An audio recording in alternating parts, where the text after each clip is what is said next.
Welcome to the Boyk Brief, a production of the Charles Boyk Law Offices in Toledo, Ohio. Join us as we explore real legal cases, talk to fascinating people in our area, raise awareness about community initiatives, and share helpful information about protecting yourself and those you love. Okay, this is Mike Bruno. I'm with the Charles Boyk Law Offices in Holland, Ohio, and we're here to talk everything law, except for today because it's Friday. And since it's Friday, I have a special guest. And my guest I've known for well over 32 years. He's an accomplished person. He is the husband of Katie. He is the father of Jonah, a 1-year-old. And he's done remarkable things in his life. And so I would like to introduce you to my number 2 son, Peter Bruno. So are you there, Peter? Yep, I'm here. Hi, Dad. Thank you for the introduction. Yes. Obviously, you're not sitting in a law office right now. So I'm guessing you're not prepared to discuss legal issues, true? Right, that's right. Okay. Well, since it's Friday, we're not going to discuss legal issues, and it's getting close to 5 o'clock. So I think it's time to discuss something near and dear to both of our hearts, and that is beer. Beer. And isn't that your business? Yep, that's right. I'm the head brewer for Northern United Brewing Company. We make 2 different brands. One is Jolly Pumpkin Artisan Ales, which is all oak aged sour beers. And then the other brand is North Peak Brewing Company, which is a lot of your more traditional, Pilsners, IPAs, fruit beers that people enjoy. Okay. So we're going to spare the folks from hearing about your childhood and how wonderful it was to be raised by perfect parents. But you may have to explain, when your mom and I sat down and talked to you about going away to college, I don't think beer was in the discussion, was it? How did you get into this business? Yeah, probably not. It really wasn't a huge career path at that point, I feel like. I studied criminal justice and worked in corrections for a bit, first with juveniles and then adults, and decided it basically wasn't for me. I wanted to then become a personal trainer because I've always been into weightlifting and working out. So I needed a little bit of a job to bring some income in while I got my certifications and applied for jobs. So we were at the time living in Indianapolis, and we would sometimes frequent Sun King Brewing Company. So I decided just to get a part-time job there to, like I said, bring some income in, and decided that I really loved the people and loved the atmosphere and just generally liked going to work in the morning, and decided to stick with it and see if I could make a career out of it. And I guess this worked out. Yeah. So that was in Indianapolis. How long did you stay in Indianapolis working for Sun King? I worked for Sun King for about 1.5 years. So not too long, but kind of just helped me get the foot in the door. It's a little bit tough to get in the industry if you don't have a lot of experience. Then we had an opportunity through my wife's work to move to Michigan, which was closer to both of our parents and would be beneficial for our future family planning. Yeah. Mm-hmm. And then you took the job where you're at right now. Yep. Right. So I had enough of experience to get my foot in the door at Jolly Pumpkin in North Peak. And so I know you've also done some studying outside of work to reach some sort of an attainment, a certain status in the industry. What was that all about? Well, I kind of want to just go above and beyond and learn as much as I could and be the best brewer I possibly could. So I got a couple different things. One of them I'm currently a certified Cicerone, the Cicerone certification program. I'm sure you've heard of a sommelier, is basically a wine expert. Cicerone is basically the beer equivalent of a sommelier. So I studied for about 3 years pretty intensively for that. All they give you is a syllabus and then just a list of like at least 10 books to read. And then you'd have to taste through all the styles. And yeah, so that took about 3 years and 2 attempts at the test. There's also advanced Cicerone, which I might one day go for, as well as master Cicerone. However, there's only about 15 master Cicerones in the world. So it's kind of difficult, but maybe one day, who knows? And the other thing I did was through the American Brewers Guild. It's called the Intensive Brewing Science and Engineering Program. That was a 6-month online program, very intense, like it states, full of chemistry, biochemistry, biology, physics, and engineering. And that was much more in depth in the actual brewing process. And that was, those 2 things definitely helped me become a head brewer. And that was in the back of my mind, part of the plan at the time. Okay. So now you're a head brewer. So you must know how to make beer, right? Yep. So why don't you kind of walk us through the process? How does it get from hops and water to the stuff that comes out of the tap at the bar? Yeah. So what the vessel I have behind me is called a mash tun, and that's kind of the start of the process. So I'm gonna crack malted barley. I'm going to then mix that with hot water in the mash tun. After a rest period, I'm going to move that liquid next to it to a boil kettle, where I'll boil over a 60-minute period with different hop additions that are going in depending on your style. Will determine how much hops you're going to use if you're going to add those hops. After that 60 minutes, I'm then going to cool that liquid, send it into a fermentation vessel where I'm going to pitch yeast, and then it will become beer. For Jolly Pumpkin, it's all oak aged.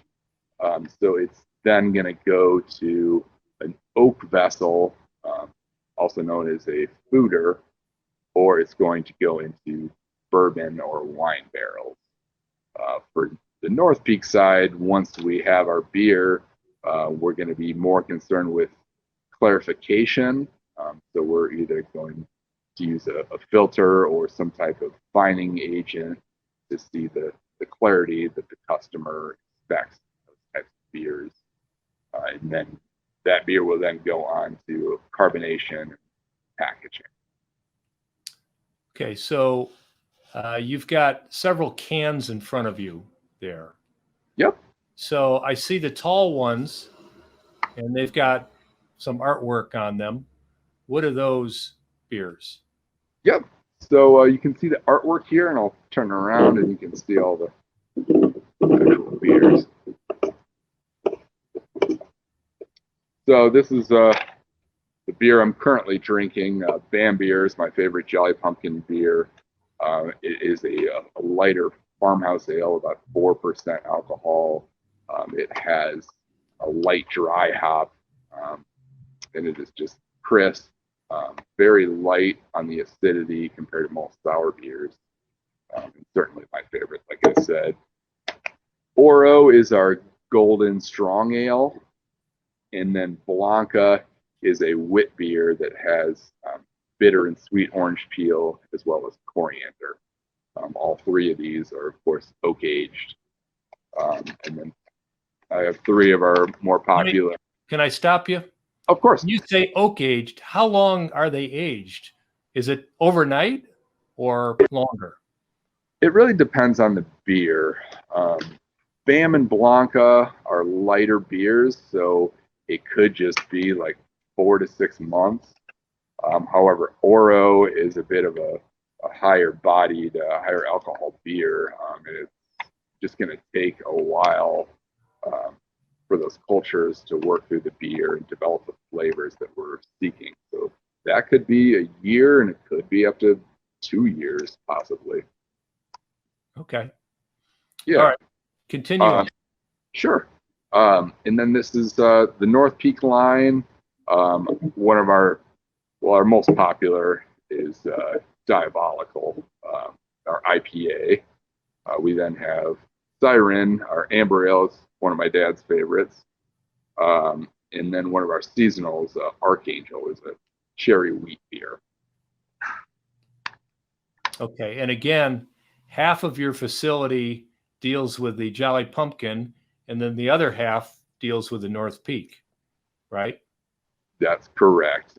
We have to keep the building separated because of the sour cultures and the Jolly Pumpkin beer. It could potentially contaminate the North Peak beers, making them sour and basically off brand at that point, unsaleable. It just wouldn't be what we were seeking to make. Yeah. So if one was to look for these beers, where would they typically find them?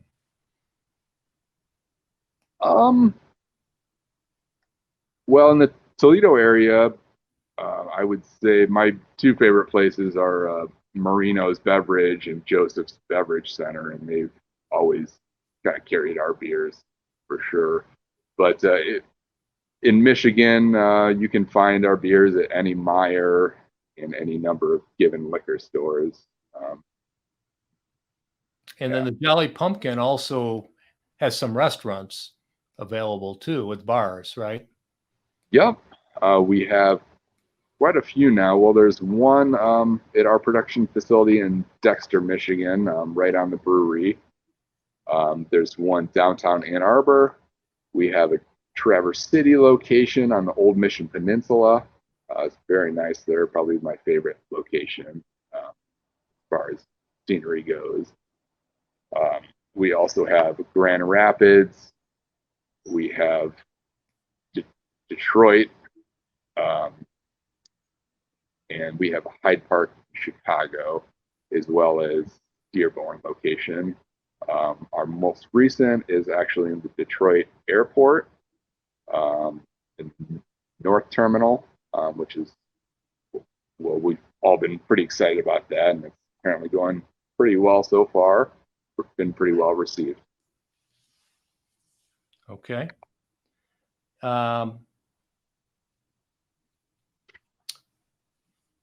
I've been with you before when we visited other breweries, and you always seem to bring your beers to them.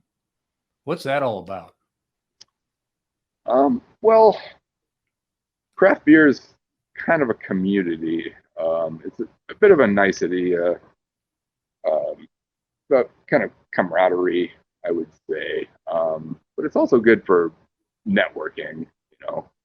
Of course, the one commonality that we all have is we all love beer. So we're always happy to see someone else bring us beer. So I know that I share that joy, and other people might share that same thought too. So I always try and bring them beer. But yeah, you also get nice service. So that's certainly a plus.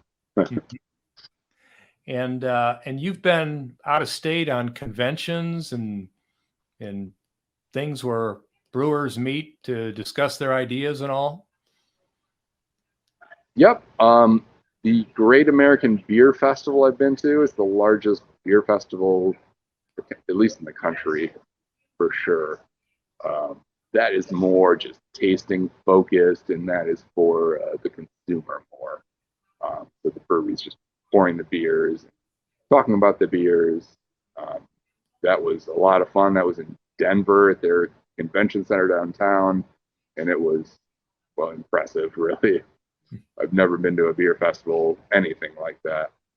Yeah. There's also other like conferences that are more focused on actual like industry workers and stuff. Like the big national one is the Craft Brewers Conference that I've yet to go to, but someday hope to go to.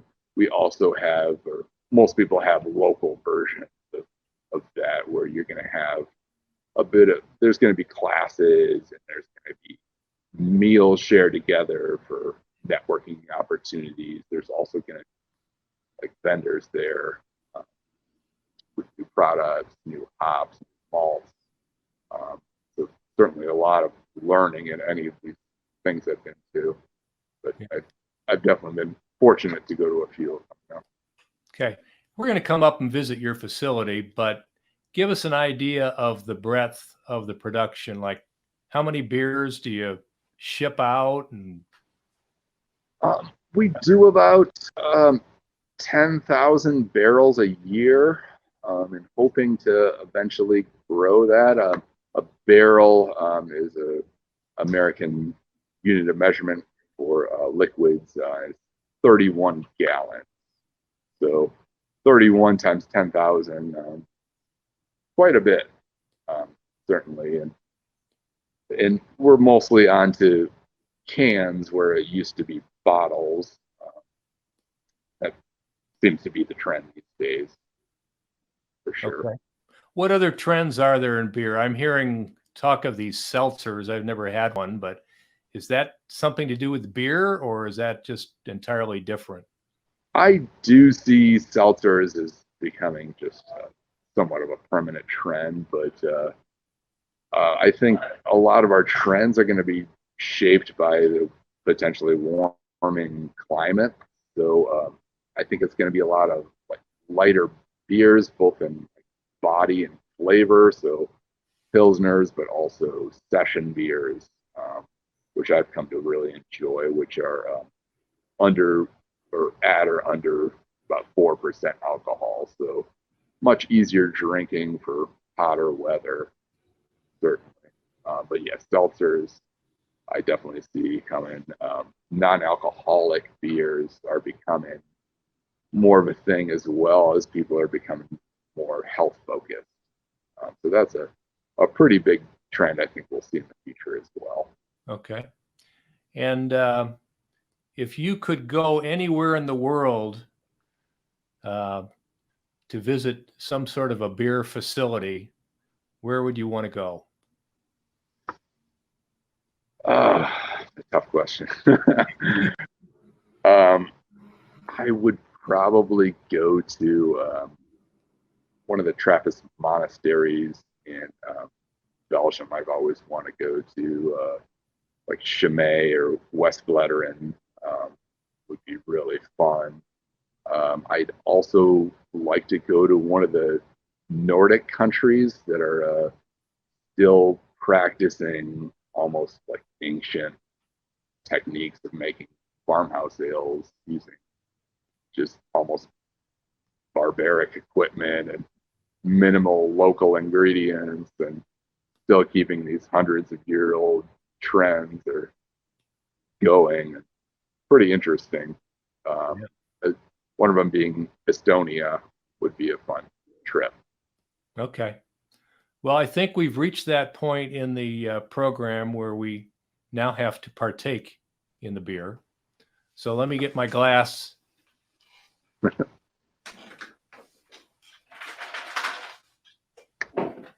And I brought my favorite German mug.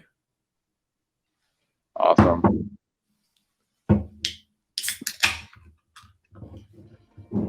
And one of your hooked. Oh, yep. Low calorie. I drink all the ambers out of the refrigerator, so. Okay.